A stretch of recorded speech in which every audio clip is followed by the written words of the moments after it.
Hey, great to see you.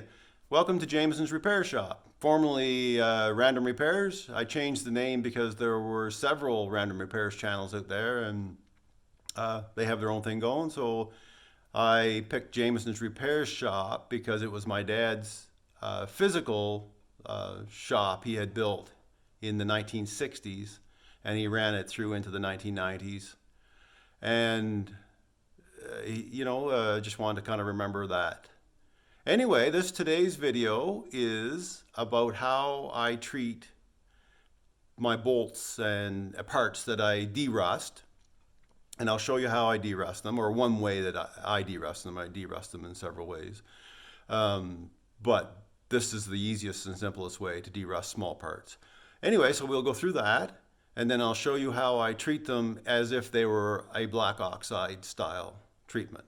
I'm not going to go through the zinc plating and the yellow cad and all that stuff on this video, but I will go over how I do the black oxide stuff. So anyway, hang in there and like and subscribe.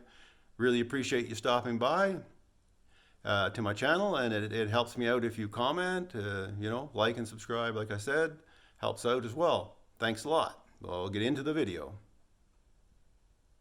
Before we get into the video, I'll show you a piece that I had already refurbished. It's from my 65 Thunderbird convertible. It's a shock tower support strut that goes from the firewall to the shock tower. And I bead blasted the whole piece with in my cabinet. I didn't bead blast it. I used aluminum oxide, so it wasn't really bead blasting, but I used it in the blast cabinet. And then I treated this whole body, with this system that I'm talking about, and minus one part of it. And then I repainted over the treatment. But these bolts is where we're going today. These bolts are black oxide style bolts. And these were done in the cabinet as well with aluminum oxide, and treated with what I'm going to show you today. So I just wanted to cover that. The clip as well. The clip was done the same way, as well as these ones and these clips. They were all done with this method that I'm going to show you. And you'll see the back side of it. Now this was done about a year ago, this setup, this piece. So it's completely done, ready to go back on the car whenever the car is ready to have it. Now, I just want to say I haven't had this out in the weather to check on durability in corrosive environments and stuff like that. So you have to take that into account. And but this is what I've been using. So I'll get into the video and show you what I do. Up on the operating table is the solution that I'm going to use. I decided not to blast this bolt, blast cabinet the bolt with aluminum oxide, because not everybody has a blast cabinet. So I'm just going to use the muriatic acid mixture, this is about 30%. It's stronger than it needs to be. 5 to 10% is more than enough, but that's what I had already mixed up. It does clean it off fairly quickly. So I will be dropping the bolt right in there and recovering it, and that's important when you're in a shop environment. If you're not outside where there's good ventilation, keep your batch covered, because it'll rust anything that's nearby that's metal, and you don't want that, your tools and all that stuff, to get rusty. So my suggestion is cover it up, wear glasses, safety glasses and gloves, and if you're not in a ventilated area and you're using large quantities, definitely put a mask on if you're handling it in close proximity. All right, so that's what I do to derust. This is what I'll be doing for derusting. There's the subject. Anyway, toward the end of the video, I'll talk about the ingredients. I'll show you what the ingredients are. I'm not going to show how to make the ingredients because it's a video in itself. And I will add a PDF link, or a link in the description, of where you can get the PDF to how to do it yourself. All right, so let's get on with it. We'll get her in the solution and see how it turns out. It's time to take the bolt out of the muriatic acid, so we'll do that now. And I have a cloth here. I'm just going to dry it. I think this stuff works better if it's dry. Normally I would take them out, leave them out and dry a little bit, just a little damp them off, and with a cloth and dry them. The danger with doing that is they start to get flash rust. But it's not a big deal with this solution that I have here because it'll deal with the flash rust. There's ingredients in it that will help it with that. So I'll take it out of the muriatic acid and throw it in the water like that. So the bolts right there. Pretty much, it's quite different than what it was when we started. That's clear. So get as much water off as you can. And like I say, don't worry too much about it. I did find though, with this setup, if you do the aluminum oxide in the blast cabinet, you blast it with aluminum oxide, it seems like this solution that I'm putting it in, the stuff here, it seems to react a lot faster. Maybe it's because it's a little coarser and there's more surface area. But we'll see how it goes. It shouldn't take too long to turn black. We'll get it dipped and see where we go from there. So I'm just going to get this water out of the way. We don't need that in the way right now. All right. So we'll dip it in there. Now I'm going to, because this won't reach all the way in, I don't have quite enough in there. I'll just do one end, like so, and then I'll put the rest in, like so. And like I said, don't leave it in there or your solution will turn black on you and it'll saturate the solution with an iron like, well, it just turns black. So I believe it's an iron residue. All right, back in a few minutes. Actually, just hold on and see if it's going to turn black on us really quick or it's going to take a little bit. I say it's fairly fast, but to me fast is like, half hour. So I don't think this will take a half an hour. All right, so the bolt's turning dark. I did dip it again because this isn't really turning as quickly as I thought it would. And now it's coming along quite nicely. It's still wet there, so it hasn't converted into the black. I think it's because it's not been bead blasted. And of course the hardness of the steel in the bolts or the material that you're working with, I believe has a little bit to do with it as well. But what I have here is it's a license plate light nut, the tin nut that's for my Ford truck, for the rear bumper license plate light. So it's been bead blasted, so I want to dip it in. It still has a little bit of rust. I missed some. It was all a piece in assembly, so there's some rust still there. So we'll see how it reacts to the rust. But the barer the metal, the better it is. So let's just try how this works. So I'll just dip it in, and I'll only dip half of it. I'll dip this part, and then we'll see how quickly it does, and maybe it makes a difference. All right, in the solution halfway and out. And we'll see how long that takes to change color. Because generally the bead blasted stuff changes really quickly. This being in the muriatic acid and the type of steel it is, it seems to be a little bit slower than what I'm used to. But this is changing. You can see it already, how much it's changing. So that the bead blasted stuff actually does work somewhat faster. You can see inside, it's already turning black right before your eyes. And that's the experience I've had with it. I've never had to wait too long. But this is turned, like the bolt. The bolt is already turning, and it's fine. It'll be good. The head's definitely done, and that's what you're going to see anyway in the protection. The rest will be hidden away for the most part.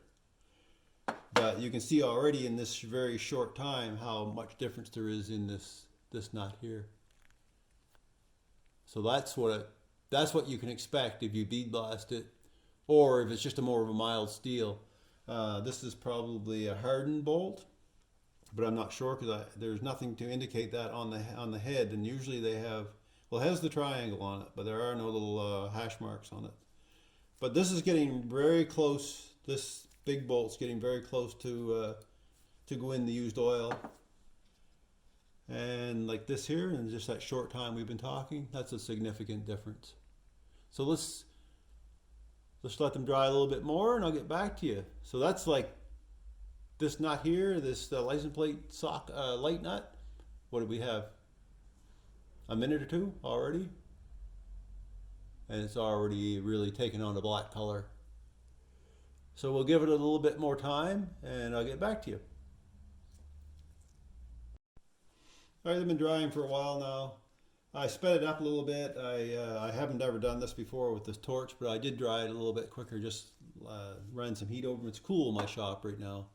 Even though I have a heater, I haven't turned up much very high. So there's the license plate nut. It seems to be dried off pretty decent. I don't think you'll want to put it in oil until it's dried, thoroughly dried, and probably overnight would be a better way to do this. Anyway, this is the bolt and the nut. Looks to be fairly dry. But like I say, put it in, let it dry really well. So let's do the nut, or the bolt and nut in the oil, the used oil, and see how it goes. And really after this stage, it's just, after you put it in the oil, you're just now waiting for it to saturate into the bolt, and that's it. You will set them aside, and I would say again, let them set for a while and then clean them off as long as you want. I would give them a few hours. Just let them sit, and they're black as black. And let's dip this in and see how it goes. And we'll see, since I dipped the whole thing, we'll see if it made a difference between the treated and the non-treated side. So there's the license plate nut. So have yourself a little cloth around, clean your fingers off. So that's the process. And now we'll go into the actual solution, this stuff right here, what it is, and where you can find the information on how to make it. Now it's time to talk about the ingredients. The main ingredient in this solution is called tannic acid. Right there. And this is powdered form tannic acid. This is about 150 milligrams of tannic acid. The recipe that I use from the government of Canada calls for 100 milligrams of tannic acid. So this was a 250 milligram bag, but you'll have to weigh it out. So there's 150 left there. So there's another packet there. I can make another liter of it. Also in it is ethanol and a small bit of phosphoric acid. The ethanol's in there to help the water be more slippery, if you want to use that term. It makes it go into the pores better. It's an aid for the water, for the liquid in it.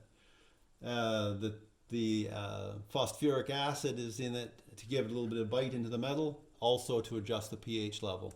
That's all explained in the document that I'm going to share in the description. I'll share the link to that document. Hopefully it's still on there. If not, I do have the document saved, so if I can't find it, I can make it available. And it goes very detailed on how to make it, and it explains why it's there, the difference that I do with it, what I'm using it for, and what the museums use it for here in Canada. They're using it for protection against rust on items, artifacts that they find that are cast iron or steel of some sort, and then they need to be cleaned, and then they need to be treated with this. And then that's as far as they go with it. For me, I dip it in the oil, and it gives it more protection, so the oil sinks in and bonds it into the metal, sinks into the pores. I suspect, I think like I said before, maybe earlier in the video, that the type of metal being used, like a hardened metal, may be a little bit more difficult for it to bite into, but mild steel shouldn't be an issue, especially if it's been bead blasted or blasted with aluminum oxide. Yeah, and that's it. I mean, do it. It works well, and then you can start to see. Oh, I wanted to mention that I just didn't dream this up out of my hat. The reason I found this, how I found it originally, was when I was looking up the SDS or the MSDS, depends on how you want to term it. I think they use SDS now as the terminology for safety data sheets. This product right here, and I think we've all seen it, if you're in the restoration or similar ones, this one here in particular, and I found it on the SDS, that the like 5% of this is tannic acid, and then the rest is pretty much just acetone. So I'm not knocking this product. I find it works well, and it's really handy to have it in an aerosol can. The acetone is there just to distribute it, the tannic acid. I'm sure there's other little things in there because it does come out with it appears to be a little bit more of a hardened surface when you spray it with this. This stuff here works well if you don't have the ability to clean it right down to the bare metal. But if you can get it to bare metal, this stuff works excellent, this solution right here. So there's nothing wrong with that. Don't get me wrong, I'm not knocking it, but it is tannic acid in it, which is this. This I bought on that site that you can buy it now. It's the EB site. I don't know if I'm allowed to say it or not. Doesn't matter. Some people have a lot of different names for it. And it came from China. I couldn't find it locally. Sorry. I don't. Maybe in the U.S. where you are, you can find tannic acid. Now I want to mention, this is not tannins like you'll find in wine. It's similar. But the tannins in wine come from a different plant. These come from a nut.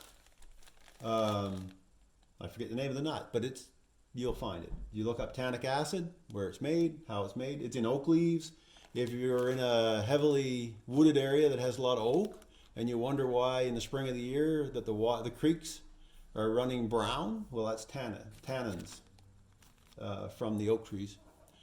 All right, that's that. Let's just do a little test on the nut that I did half and half with, and take a little of the oil off and see if it made any difference.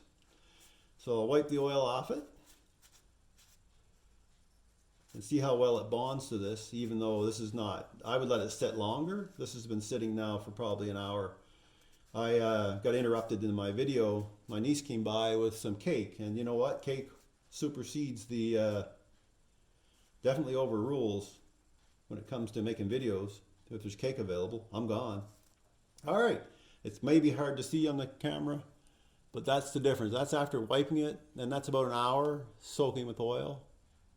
So that's what you'll get.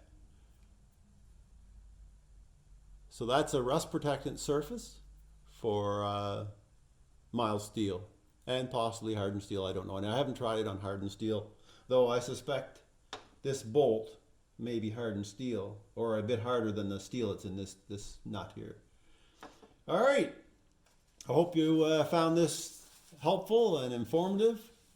Go to the site that I provide the link to in the description for the recipe for this tannic acid mix.